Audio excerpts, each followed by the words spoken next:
hacinados, sin servicios básicos, migrantes indocumentados viven en cuartuchos y patios que rentan a bajos precios en Tapachula, Chiapas, en espera de que Migración les otorgue el documento para que puedan movilizarse.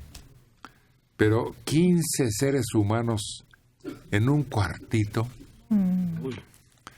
Los baños, ¿cómo darán servicio a esa multitud de visitantes indeseables? Pero pues también hay que recordar que es el sentido humanitario y derechos humanos el que los protege. Eso sí se debería dedicar derechos humanos a conseguirles estos sanitarios portátiles, colocárselos. Y luego lo que les cuesta el viaje. Hay quienes, se indica, vienen desde Brasil atravesando como la carrera panamericana más o menos, Sí. originalmente, hasta llegar a la frontera. Sí, se avientan Colombia, Panamá, Y toda Costa Centroamérica. Rica, Nicaragua, Honduras, Guatemala y entran a México. Qué curioso. Nuestra etnia también venía en una larga caminata. Y así fue como llegó a lo que decidieron que fuera su ciudad, sus templos y sus habitantes. Y sí, y cada una de las tribus del Valle de México, que todos eran nahuas, los ochimilcas, los tepanecas, y hay varios más, cada uno tiene su leyenda de su recorrido. Nosotros nos enseñan la de los aztecas, pero los ochimilcas tienen su propia historia. Ellos llegaron primero y agarraron el mejor lugar, a la orilla del lago más dulce y con más abundancia. Y después llegaron los chalcas y fueron otros que fueron ocupando toda la zona fértil del lago.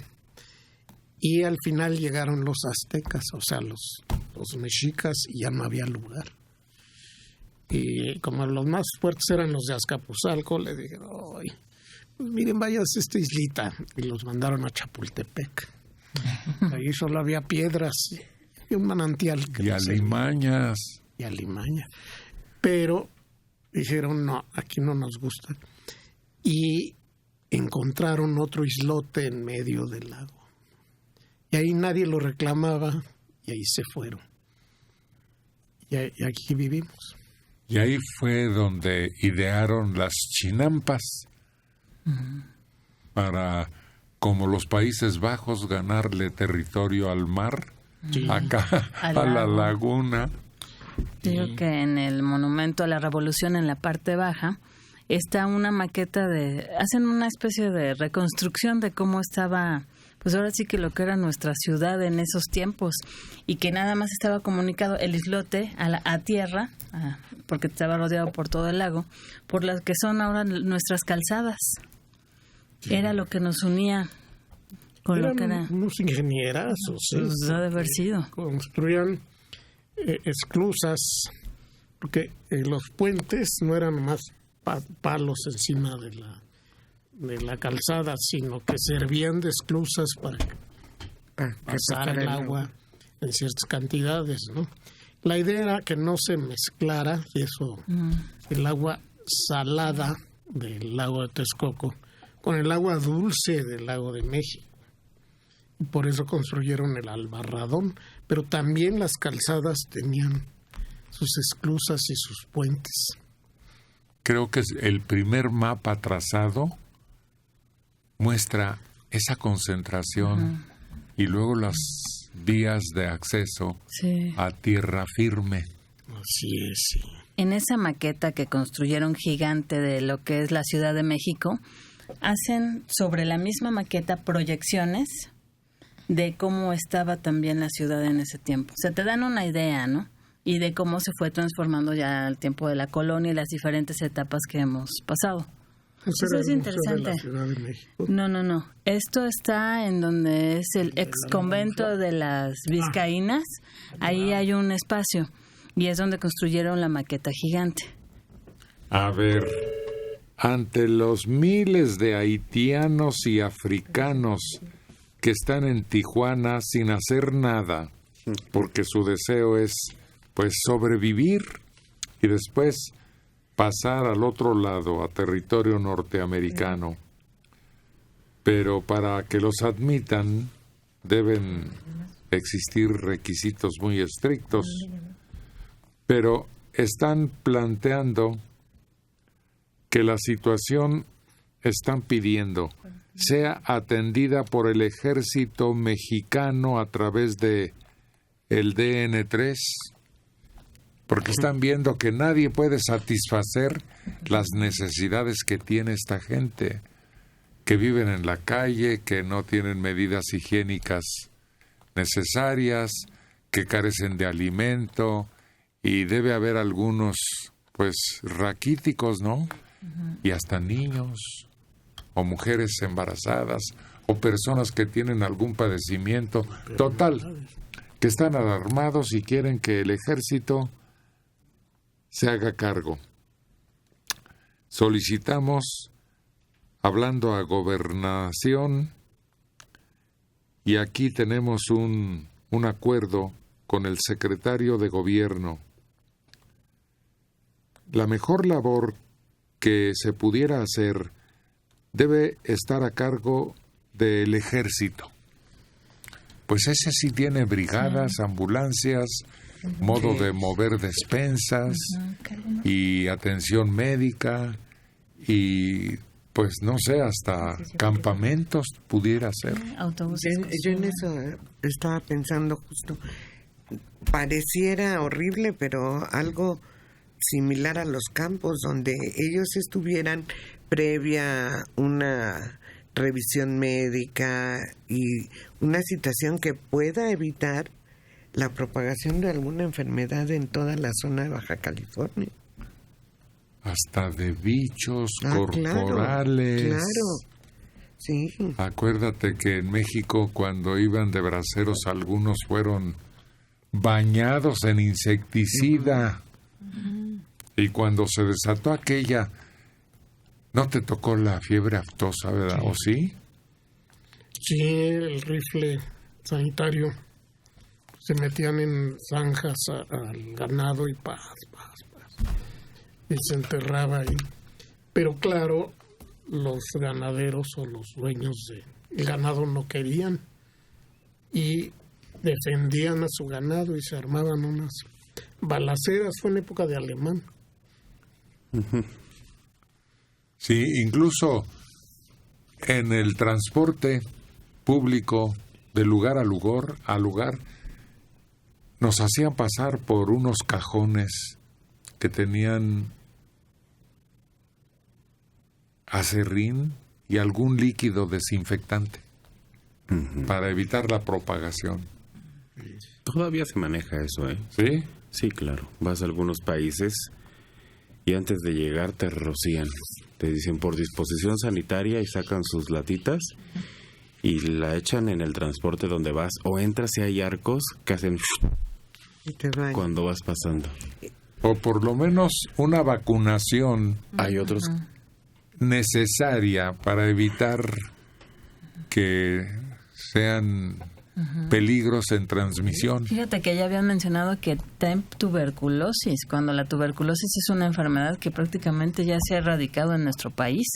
Entonces, parte de los riesgos que se pueden pues difundir, seguir creciendo. Es que además el gobierno de México no se puede quedar con ese tipo de comentarios. Dicen, esta gente está viviendo en las calles, en donde pasan las ratas con bichos. Y fácilmente pueden contagiarse ellos de alguna enfermedad que se propague entre la población de Baja California. Entonces el gobierno mexicano debe tomar medidas sanitarias muy estrictas, porque ¿cuánto les gusta que lleguen los haitianos sin un baño, sin un tratamiento médico? ¿Cuánto tiempo llevan que no lo tienen? si viven en la pobreza extrema en Haití, congoleños que pueden traer cosas rarísimas. raras. Entonces sí es urgente que el gobierno de México, si no los podemos sacar del país porque somos muy humanitarios, entonces hay que tomar medidas que protejan a los que están cerca de las zonas a donde están llegando estos hombres y mujeres. Pues algo urge por hacer, pero urge, y sobre todo evitar que lleguen más, porque cada día aumenta el volumen de los interesados. Dándoles de comer y construyéndoles campamentos y manteniéndolos ahí, yo no creo que vayamos a poder alentar el que no vengan más, ¿eh? Lo dudo un poquito. Se tiene que cerrar la frontera. Porque ellos además se van a sentar ahorita 20 días aquí a tomar el sol. No puede ser. Algún costo tendrían que tener que ellos construyan sus campamentos, algún compromiso como lo tuvieron los japoneses, como lo tuvieron algunos grupos de refugiados muy importantes en este país. O estudian o trabajan, pero aquí produzcan algo para el país mientras están. Aquí en México hubo Stalag. En México hubo campamentos de reclusión. Cuando entró el país en guerra con el Eje, se instalaron japoneses y alemanes. Sí, e italianos. Ah, sí. Que nuestros barcos que nos fundieron los alemanes eran italianos que decomisamos. En México hubo una ración muy severa cuando todos los elementos necesarios para la guerra eran llevados a apoyar la industria norteamericana. Este tipo de campamentos que se les llamaba reservas, ¿sería lo que se puede hacer aquí? ¿O eso no es en aplicaría? Estados Unidos para los indígenas a los que se les respetan ciertos derechos.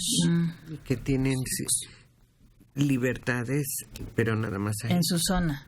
Aquí en México yo era muy niño, pero recuerdo los apagones, eran simulacros,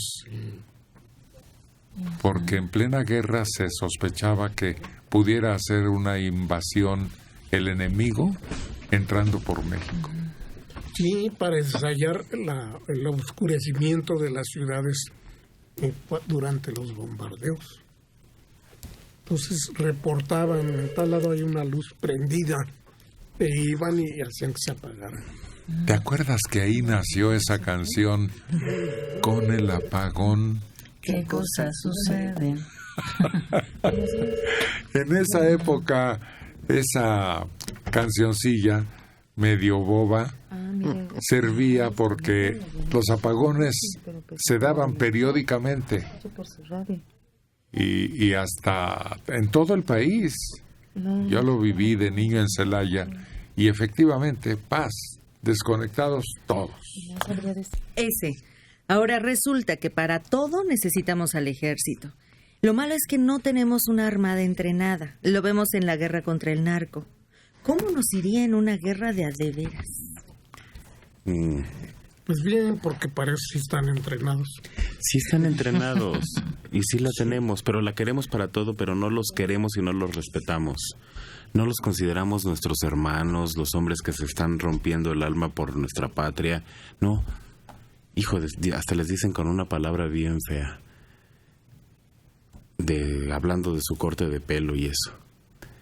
No, los deberíamos de respetar, deberíamos de indignarnos cuando los atacan, cuando los insultan, cuando los hacemos menos. ¿Quién sabe por qué? Los vemos como si no fueran mexicanos. Pero la culpa la tiene quien los sacó a una tarea que no les corresponde.